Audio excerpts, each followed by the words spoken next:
the biggest fears of it was just stuff not being accepted, losing friends, losing family, losing my business, losing my whole reputation, losing my income. So just a few small fears. And it was massive. It was absolutely huge. Yeah.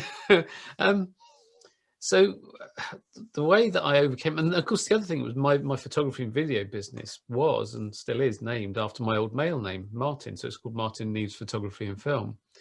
And things at that stage, it had been an established brand for 22 years, and I was actually and still am ranked second in the UK of photographers on Free Index purely from customer reviews and everything. So I'd got and twice been commissioned to photograph the Queen inside Buckingham Palace and all that sort of stuff. So I built up a great reputation for myself, and I felt that it was a strong brand and very well known, and I just felt that I couldn't change the name of that business, so I had to somehow detach myself from the name of that business. So instead of being Martin from Martin Neeves Photography and Film, I'd be Katie from Martin Neeves Photography and Film. But in order to do that, I'd have to come out very openly, very honestly, and very publicly as being trans, and continue to do that.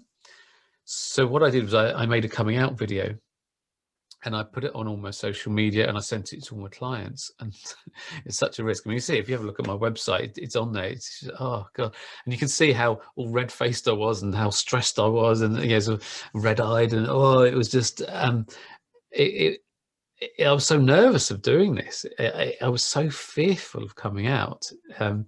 But I did it. It was the most important video I've ever made in my life. It really was. And I made this video, and I sent it to all my clients, and I remember putting it out on my social media, and Facebook was the first one. And I remember vividly my finger nervously hovering over the mouse, knowing that as soon as I make that click, my life would never be the same again. Wow. But anyway, I clicked the mouse and I waited. But then I had to go on a job. My mind wasn't on the job at all, and I got it done as quick as I could. I was on autopilot. I mean, the client was very happy with the pictures, but I couldn't wait to get back to see what was happening on Facebook, because I was so worried, because everything, my whole livelihood, my reputation, everything rested on the reaction to that one video. But I tell you, I needn't have worried, because when I got back, I was inundated with hundreds of messages of support. It was amazing. I felt so loved. And it went from being something that I was absolutely dreading, I was dreading coming out, to being one of the most uplifting experiences of my life. Second only to the birth of my daughter. It was right up there. Amazing. It was incredible, really was. Yeah.